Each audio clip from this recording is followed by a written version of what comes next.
So this has been really fun. Not really fun, actually. It's been something. It's been something at least. I'll say that much at least. I decided that because many of you work at places with HR departments that make you sit through sensitivity training videos, I should, both as a form of, as an act of solidarity, but also as a form of sort of anthropological research, I decided I should subject myself to the same. I found these videos on the YouTube channel of a company called M-Train, which provides sensitivity training material to a lot of big companies like BuzzFeed and LiveNation and I think New York Times, a bunch of companies.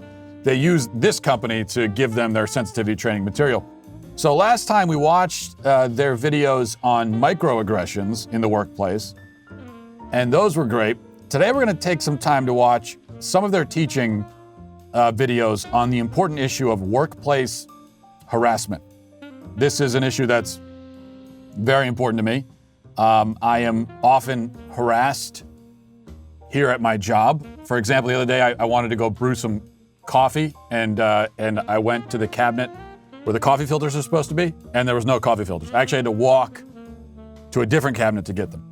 So I considered that to be, in a way, a form of harassment, maybe even a microaggression, I don't know. I'm not sure if M-Train would consider that harassment or not, but we'll find out. So let's start here. Here's a video. This one is on inappropriate touching. Sounds pretty frisky. We'll take a look and see what we find out. Okay, great. So pull the numbers from last year and plug them into the report and then distribute it before we meet with Christine tomorrow. Okay, absolutely, I can do that. Ugh, last late night. Just in time, I need to get back to the gym. Me too. My back is killing me. It's like there's a knife between my shoulders. Have you tried a yoga roller? Worked for me. That doesn't do any good. There's really only one thing. Okay, this is already heading bad places. But I see where this is setting up, and I feel like I know where this is going. You know, I hate to ask, but would you walk on my back? Walk on your back? I mean, no, I'd hurt you. No, my daughter does it all the time. Really, it's the only thing that helps. I'd really appreciate it. No, I can't do that. No, come on, it'll take 2 minutes. It'll really help me out.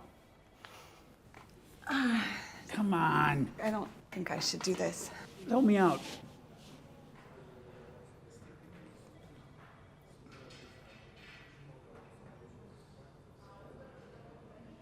Ah, there you go. Oh, that's the stuff. That's it. Right there, right there, right there. Oh. Oh. Oh.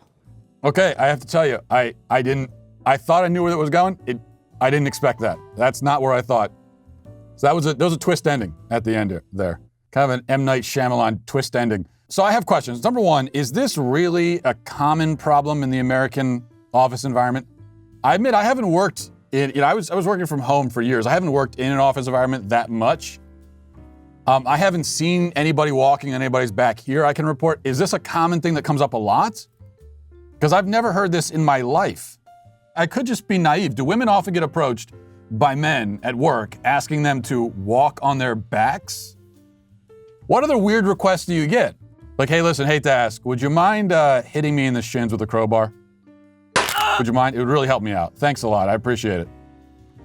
I don't know. This seems like kind of a niche grievance.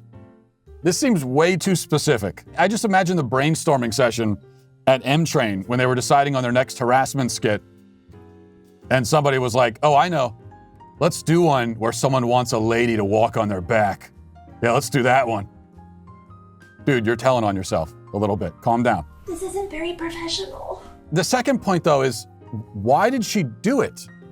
See, this is always a problem I have, even in some of the Me Too stories that you hear about. And this is a Me Too. This is this woman, this is a Me Too right now. We're watching a Me Too happen. But why did you do it? You could tell she was very uncomfortable, and she's looking traumatized as she's walking on the dude's back. Just walk out of the room.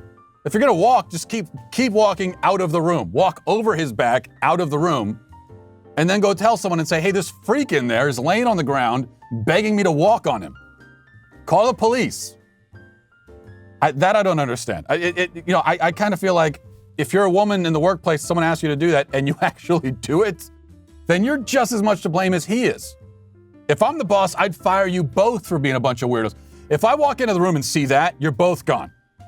I don't care that the woman has a troubled expression. I don't know if I should be doing. Get out of here, you freaks. Get a motel room if you're going to do that. Don't do it here. All right, so that one, I don't know what to think about that one, but let's move on. This one is about workplace gender discrimination.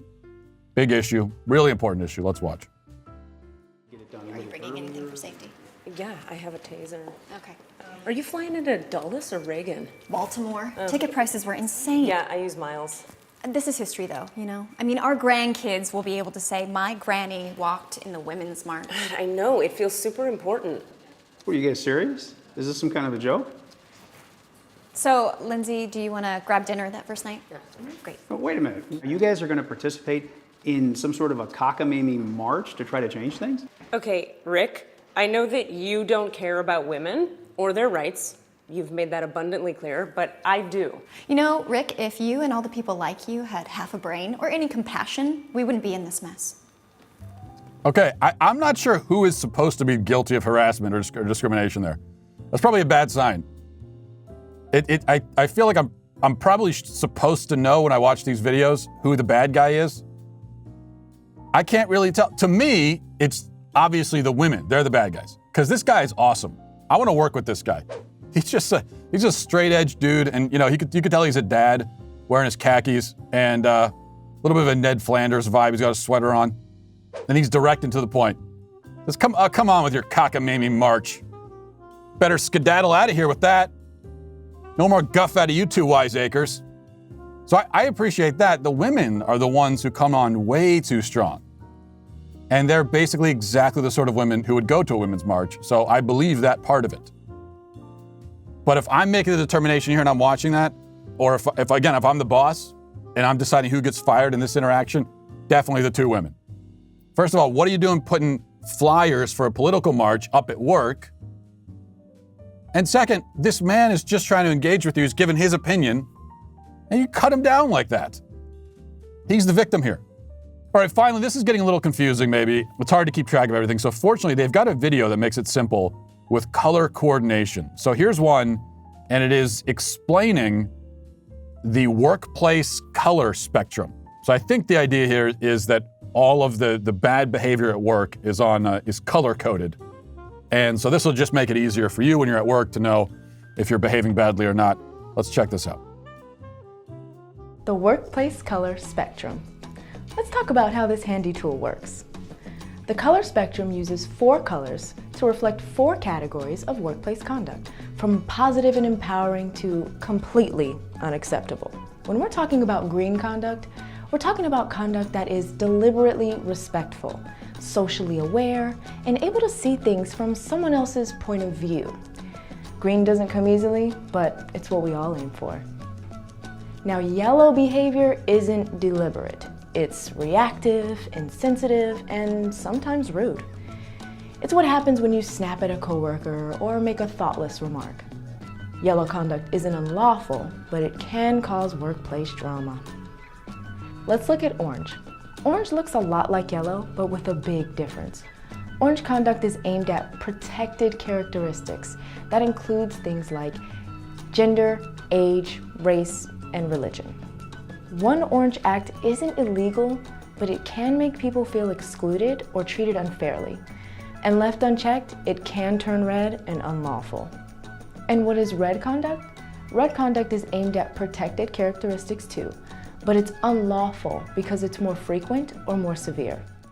Okay, I have to say, and I just have to admit this, I don't know if I should admit this publicly, but I'm usually living in yellow zone. That's where I live. That's me probably most of the time. Insensitive and rude, but not unlawful. So that's where I'm at. Basically all of my conduct just throughout life, my approach to life. But fortunately, I guess I can't get fired for it, right? Because I could always say, hey, I'm in the yellow, okay? I'm good. You can't get me. This is yellow. This is all yellow right now. But for orange and red, my question is, what the hell is a protected characteristic? What kind of term is that? I would rather be targeted by, I would rather be attacked for my age, gender, or race, and those are supposedly the protected characteristics, than for who I am as a person. And what about what about height? Is that a protected characteristic? Can I make fun of someone? I'm a taller guy. Can I make fun of short people? I assume weight. So weight is probably protected. You can't laugh at someone for being fat. What about hair? If somebody has less hair than I do, can I make fun of them? If they have more hair than I do, can they make fun of me? I mean, how does this all work? Nobody knows. And they don't really explain it. I guess we'll need to get another video where they lay out some of that. And this is all why I guess I continue to be glad that I don't have to sit through these videos, though I am choosing to right now of my own volition. What that says about my own mental health is up for you to decide.